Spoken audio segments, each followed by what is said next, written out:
জুলাই গণঅভ্যুত্থানের বর্ষপূর্তি উপলক্ষে পটুয়াখালীতে পালিত হয়েছে বৃক্ষরোপণ কর্মসূচি। ৩৬ জুলাই পুনর্জাগরণের অনুষ্ঠানমালার অংশ হিসেবে শনিবার সকালে জেলা প্রশাসকের কার্যালয় প্রাঙ্গণে এক শহীদ এক বৃক্ষরোপণ কর্মসূচির উদ্বোধন করেন জেলা প্রশাসক আবু হাসনাত মোহাম্মদ আরিফিন। যাত্রাবাড়ি ফ্লাইওভারের ঢালে হায়না পুলিশের গুলিতে ঝাঁঝরা হয়ে মৃত্যুবরণ করে।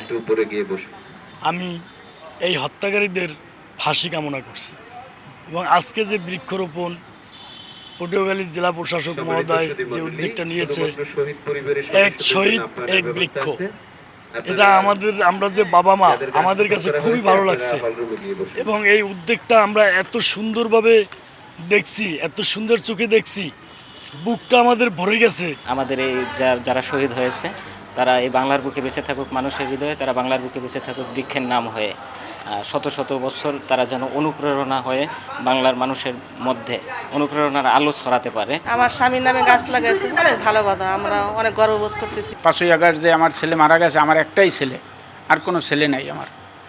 এই ছেলের যে বিচার হয় এইটাই যে সরকারের দ্বারা আমার আবেদন।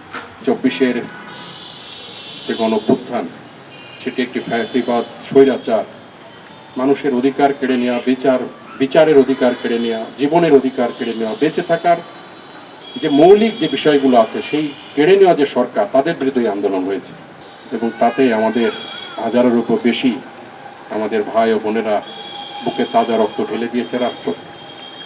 20,000-এরও বেশি আমাদের ভাই ও বোনেরা আহত হয়েছেন আন্দোলন।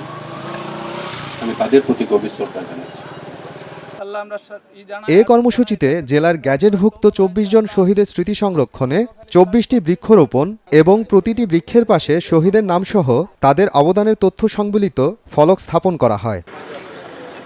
সময় সংবাদ, পটুয়াখালী।